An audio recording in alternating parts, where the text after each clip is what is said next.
Hey friends, welcome to Gardening with Creekside and this week's nursery tour. Today we're going to do a little different spin on the nursery tour. We are obviously up here at production, and so we thought it would be fun to kind of show you what is coming down the pipeline that will be perfect for fall planting.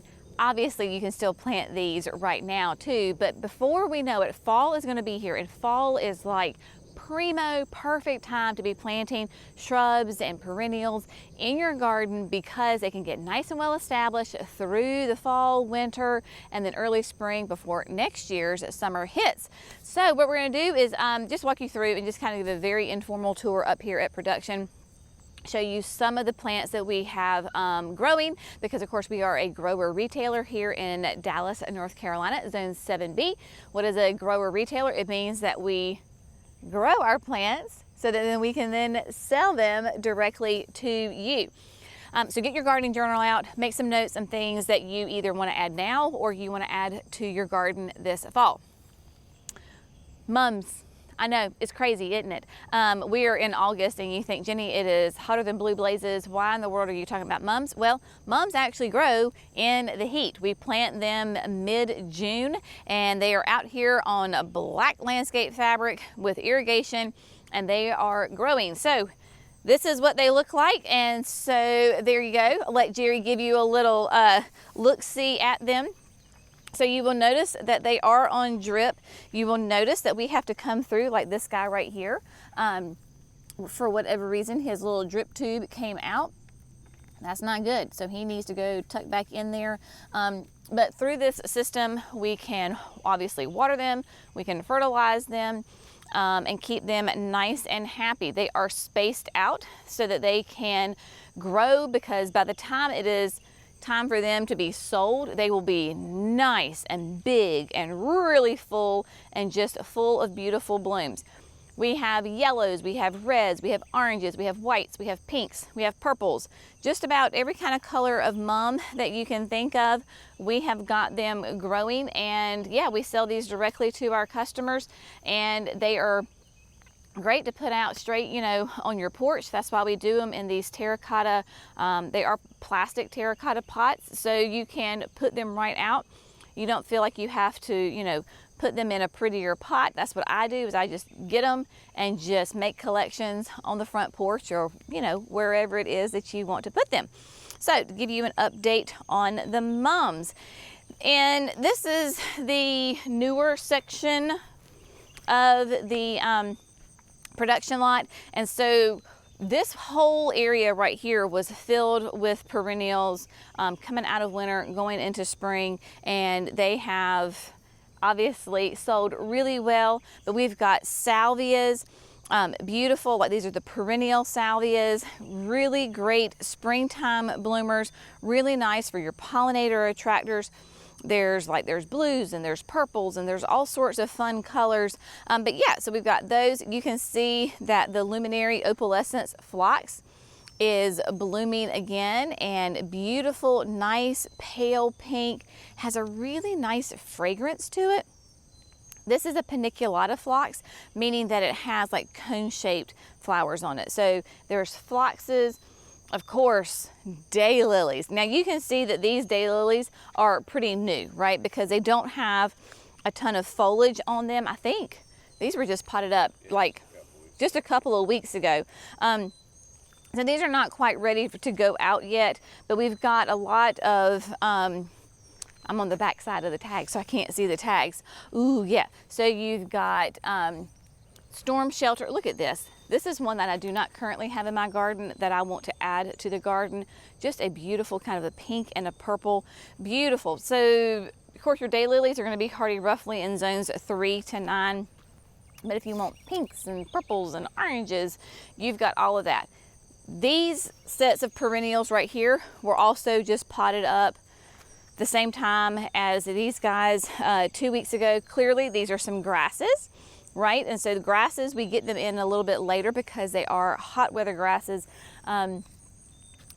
one of our most favorite and your favorites is Cheyenne Sky.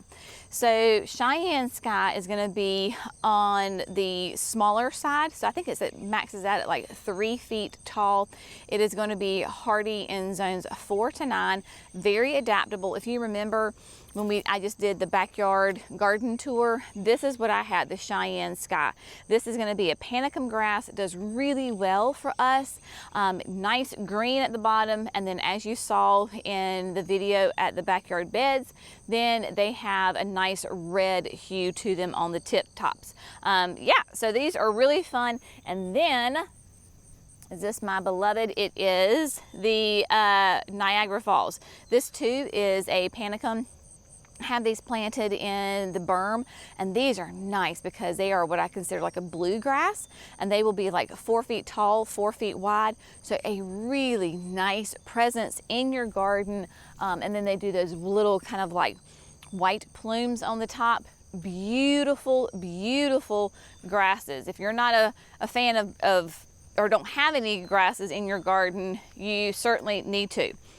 Hydrangeas. So we have got, this is little lime. So we've got little limes, and you can see that they are blooming. We do use the rice hulls. So you'll see that white, that is the rice hulls on top. It helps with our weed control. So weed control is in there, and then the little green pellets, that is our slow release fertilizer. Little limes are, of course, been on the market for a long time. Just a fantastic smaller panicle hydrangea that will be 3 to 5 feet tall. These are hardy in zones 3 to 8, and they need a minimum of, I would say, 5 to 6 hours. No less than 5 to 6 hours, or you're not going to get your blooms. Now, oh my goodness, welcome to gardenia land. Oh my gosh. So this is Pillow Talk. Wow, man, they really came out nice, didn't they?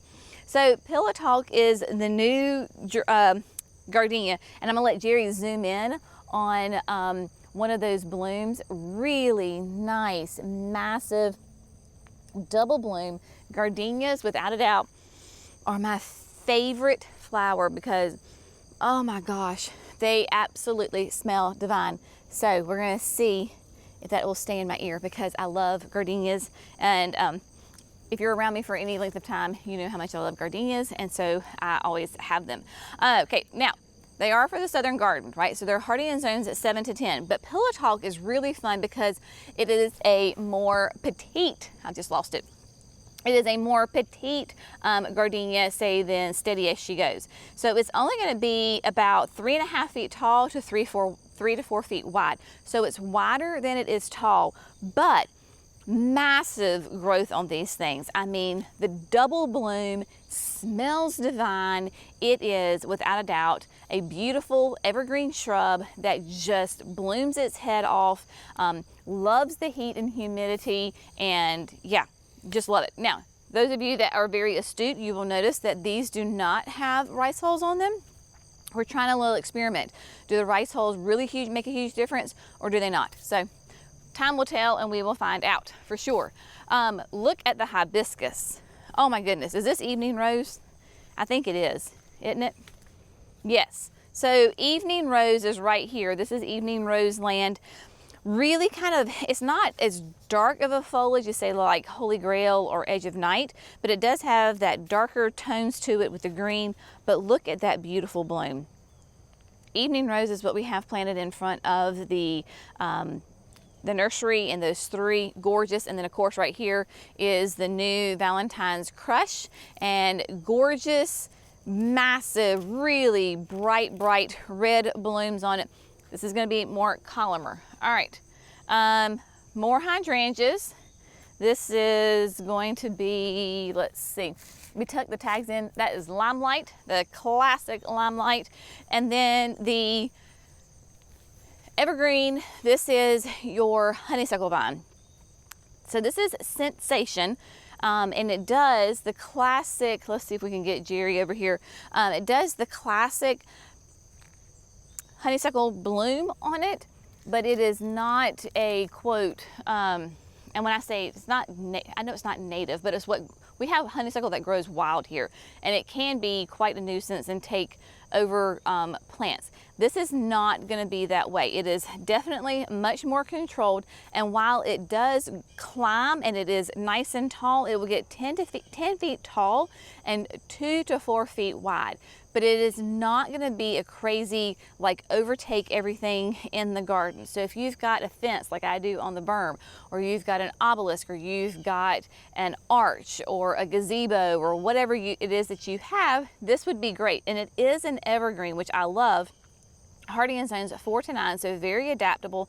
Definitely a full sun plant. You're going to need to have it in at least 6 hours. Nice sweet scents on it, and then of course those great orangey, yellow, and white blooms on it.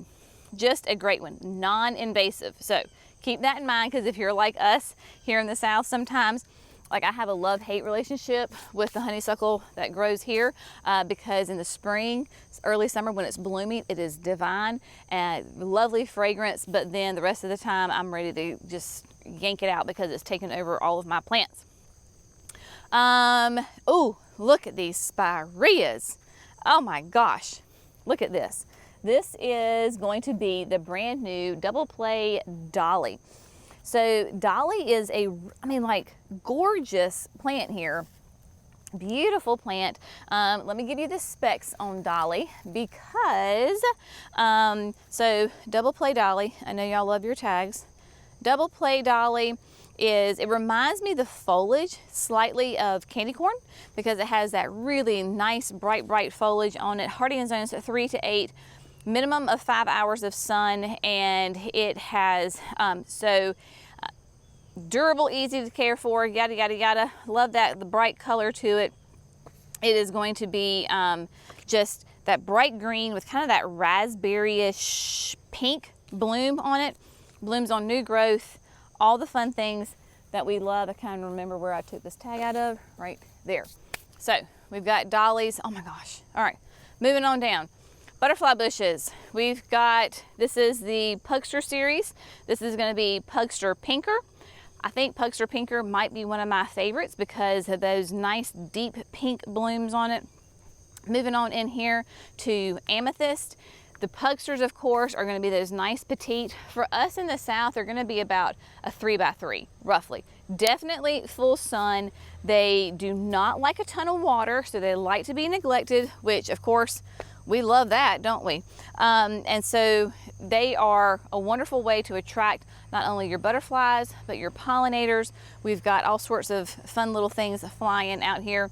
And then I think one of the classics, like, colors is the Pugster Blue, which is a nice rich blue color to it, bluish purple. You know, that's the horticultural world. They call purple flowers blue all the time. We also have roses, lots of roses here. We have the Reminiscent series. So this is Crema, and so you can see the Reminiscent Crema is a nice kind of what they call like a buttermilk cream color to it, and hardy in zones 4 to 9, going to be about 3 feet tall and 2 feet wide. One of my favorites that has performed really well for us is Amberness, the Rise Up Amberness. Tiptoe through the thorns here. I don't have one really in full bloom. I'll let Jerry get that bud for you over there, but the Rise Up Amberness for me has shown better growth and kind of resistance to any kind of black spot that we get here in the South with our lovely humid weather. Hardy in zones 4 to 9, full sun. You can grow these as a climber or as a standalone shrub. So I had them on just like a small obelisk, so that way they could grow and then go nice and tall and had some support on them. But the Amberness is just a beautiful, I mean, really pretty, rich amber color, just great. And it had a lovely little fragrance to it. So definitely the Rise Up Amberness, what I would say was like my top 2 or 3 favorite of the Proven Winter roses. Love that for sure. And then let's see, let's go back over here to ooh, we got Loropetalums. We've got some hydrangeas. Look at this fun. Look at the color on this loropetalum. Oh my goodness, that is a happy plant right there. So this is the Jazz Hands variegated. I'll let you see that tag. Loropetalums are, again, more for the south. They are a southern shrub. They're going to be hardy in zones 7B to 9, and they're going to be sun to part shade. With the loropetalums, because they are such warm weather plants, you want to get them in as soon as you possibly can. But like, look at all that color. Like, look at that beautiful color on those plants. I mean, it is really fun, and just, I mean, you've got cream, you've got green, you have got pink. Lovely, lovely shape to them. And they're going to be, you know, a moderate size. I forgot to even tell you what size they are. They're going to be 4 to 6 feet tall, 4 feet wide, and they are evergreens. So that is always a nice thing. Hydrangeas, of course, these are tidbits. So firelight tidbits are really, really popular, and for good reason, because the firelight tidbit is going to be one of the smallest panicle hydrangeas on the market. So it is going to be only 2 to 3 feet tall and wide. We have found, of course, in the south, they tend to go a little bit bigger, so they're definitely going to be on that 3-foot side of it. Full to part sun, so that means, again, a minimum of 5 hours, but just a great, nice, tight, compact hydrangea that is that cream, takes on those pink hues to it, but just a nice compact size, because, you know, a lot of people, they're moving into homes maybe that have smaller yards. They don't have room for a whole massive limelight hydrangea. So these tidbits are great because you can still get your beautiful hydrangea feel without, you know, the ginormous size of those bigger ones. We've got, let's see, what are these, Jer? More tidbits. So we've got lots of tidbits because they are so popular. Quickfire Fab is right here. So you can see the growth on this one. So Quickfire Fab is going to be, as far as the Quickfire family, right? So this is going to be kind of what I call the teenager of the family, in that medium size, because it's going to be 6 to 8 tall, but 5 to 6 wide, hardy in zones 3 to 8. It is one of the earliest blooming panicle hydrangeas, and hydrangeas do great being planted in fall, winter time, because they do a lot of good growth in those cooler climates. And because it's hardy in zones 3, so it does really, really well with being fall and winter plantings, absolutely, for sure. All right, so we got girls up here working. Do we want to move on up to the other production lot? Do we have some fun things up there for them? Oh, azaleas. Well, let's go see some of azaleas. The girls are working on inventory, counting numbers. So we're going to move up here, go past these lovely pillow-talks again. All right, so we moved up here to the production one, because it's first production area, first production lot. And so we've got tons of the proven winners. These are their azaleas. Again, another fantastic, classic, beautiful shrub here for the south. Right here, we've got the whites that are starting to flush out again. This is the Perfecto Mundo double white. With these Perfecto Mundos, they were developed at NC State from Dr. Tom Rainey. So they do really well here in North Carolina and the South. And they bloom 3 times a year, right? So spring, summer, which is about right now, and then in fall. The key to really making sure that they bloom those 3 times is fertilizer. So they have to have the food in order to produce those flowers.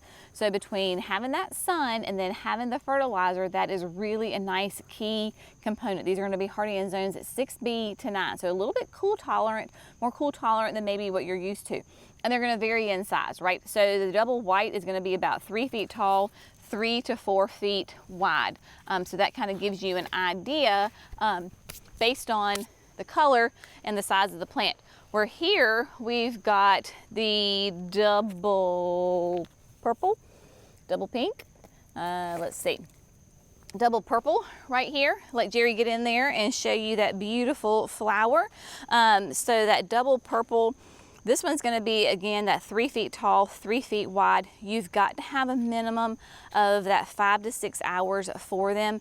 But of course, azaleas, if you know azaleas, they are evergreens, right? So beautiful evergreens that keep a nice shape to them. If you're going to prune them, you want to prune them immediately after like their spring bloom, because they bloom on that older growth. Then coming up here, this is one of our absolute most popular ones, this beautiful, nice, soft pink. This is the Perfecto Mundo double pink, and a lot of our customers love this sweet color on them. It truly is a nice soft pink. Again, it's going to be in that 2 to 3 feet tall and wide range, that 6B to 9 zones. But you can see, I mean, here we are at the beginning of August and they are blooming. So if you are thinking about putting azaleas in the ground, I would say just go ahead and get them in the ground. You're going to have to, of course, just watch the water just a little bit to make sure that they're getting that consistent water, because, right, August, it could go either way. Right now, we're in kind of a cool spell, praise the Lord, but then we could just turn around and crank it and it just be unbearably hot. So you're just gonna have to kind of watch your weather and just make sure that they are getting some consistent water, but get them in before like the cold of the winter hits on that one. Let's see, you can see, as Jerry shows you, kind of pans, we've got more pugster butterfly bushes, we've got roses of Sharon. We'll meander on over there. The roses of Sharon are great to bring you some height to your garden. The pugster pinkers, I mean, these are, you can see that these are more mature plants over here, but like, look, massive blooms on them. And just a nice, nice, rich pink color. These are the shrubs here on this lot are more mature, older than the ones back there. But the roses of Sharon, like I said, do great for bringing in some height to your garden. So like this is the double chiffon, which is what I have at the house right there on the patio. So this will be a nice big size. So if you have an area maybe that you're looking to do like a privacy screen for the summertime, these are gonna be, the chiffons are gonna be great because they get really big. They're gonna be hardy in zones, let's see, let me get you here, zones 5 to 9, but they can get 8 to 12 feet tall. They do bloom on new growth. So that is really nice because you can keep them pruned. But look at this really soft pink color right here. Look how beautiful that is. This is the pink chiffon.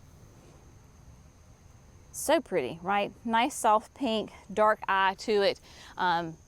Lots of different colors in these. So whether you are coming to Creekside or you are somewhere else, start thinking about fall. It's kind of like August is kind of like the January, February time in your garden. Maybe you're not planting a ton in your garden, but you're already making plans and you're dreaming of things to do differently or plants to add into your garden. So go ahead and get a plan together, visit your local garden center, talk to your landscapers if you're going to do something big, and get on the, get on the schedule, because when it comes time to actually plant, they're probably going to be booked up. So go ahead and start thinking ahead.